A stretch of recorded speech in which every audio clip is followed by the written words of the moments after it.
শিক্ষক নিয়োগ দুর্নীতি মামলায় ধৃত বড়োয়ার কৌশিক ঘোষ ও বীরভূমের মিহির সাহাকে 7 দিনের পুলিশি হেফাজতের নির্দেশ কান্দি কোর্টের। 2025-এর জুনে বড়োয়া থানায় স্কুল শিক্ষক নিয়োগ আর্থিক দুর্নীতির অভিযোগ জমা পড়ে কৌশিক ঘোষ ও মিহির সাহার বিরুদ্ধে।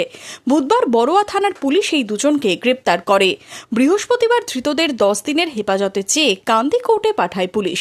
বিচারক তাদের 7 দিনের পুলিশি হেফাজতের নির্দেশ দেয়। কৌশিক এবং মিহির চন্দ্র সাহা দুজন ফরওয়ার্ড হয়ে এসেছিল। আজকে বড়োয়া পিএস অ্যারেস্ট করে পাঠিয়েছে ওদেরকে। একজনকে শান্তিনিকেতন পিএস থেকে, আর মিহির চন্দ্র সাহাকে আপনার কুনুরিগ্রাম সাইথা পিএসের আন্ডারে ওখান থেকে অ্যারেস্ট করা হয়। আজ ফরওয়ার্ড হয়। ওদের দুজনের জন্যই 10 দিনের পিসির প্রেয়ার চাওয়া হয়েছিল।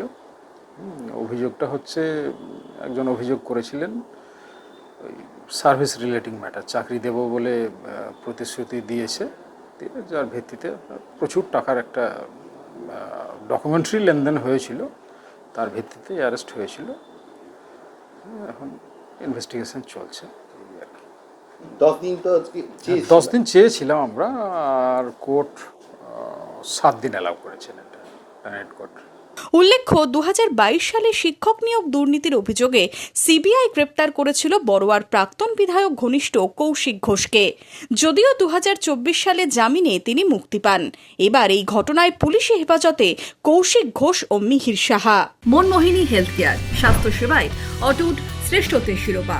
জেলায় প্রথম robotic knee replacement, cardiology with cath lab, neurosurgery, specialised trauma unit থেকে স্মাইল ট্রেন, একগুচ্ছ পরিষেবায় নিয়োজিত।